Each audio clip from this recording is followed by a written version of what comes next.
വിവാദങ്ങൾക്കിടെ ഉന്നത വിദ്യാഭ്യാസ മേഖലയിൽ പുതിയ പരിഷ്കാരങ്ങളുമായി പ്രിൻസിപ്പൽ സെക്രട്ടറി ബി അശോക്. ചട്ടവിരുദ്ധമായി സർവകലാശാലകളിൽ നേരിട്ട് സന്ദർശനം നടത്താൻ നീക്കം. നാളെ സാങ്കേതിക സർവകലാശാലയിലാണ് ആദ്യ സന്ദർശനം. വകുപ്പ് മന്ത്രിയെ മറികടന്ന് അമിതാധികാര പ്രയോഗം നടത്താൻ ബി അശോക് നീക്കം നടത്തുന്നുവെന്നാണ് പ്രധാന വിമർശനം.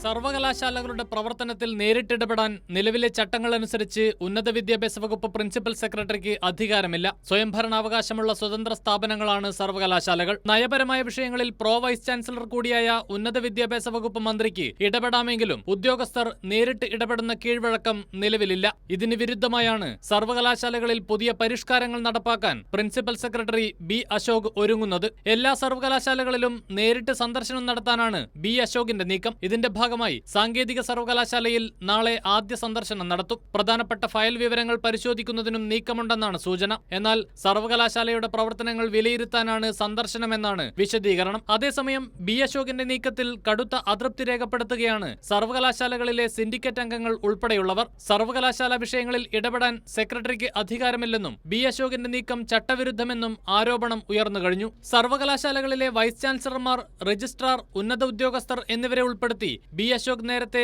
വാട്സാപ്പ് ഗ്രൂപ്പ് രൂപീകരിച്ചത് വിവാദമായിരുന്നു. അറിയിപ്പുകൾ നൽകാൻ എന്നായിരുന്നു ഇതിനുള്ള വിശദീകരണം. എന്നാൽ വകുപ്പ് ഉത്തരവിറക്കുക എന്നതിനപ്പുറത്തേക്ക് ദൈനംദിന വിഷയങ്ങളിൽ വാട്സാപ്പ് വഴി അറിയിപ്പുകൾ നൽകേണ്ട ബാധ്യത ഉദ്യോഗസ്ഥർക്കില്ല. പുതിയ പരിഷ്കാരങ്ങൾ വഴി സർവകലാശാലകളിൽ അമിതാധികാര പ്രയോഗം നടത്താനാണ് വകുപ്പ് സെക്രട്ടറിയുടെ നീക്കമെന്നാണ് ഉയരുന്ന ആക്ഷേപം. കൈരളി ന്യൂസ്, തിരുവനന്തപുരം.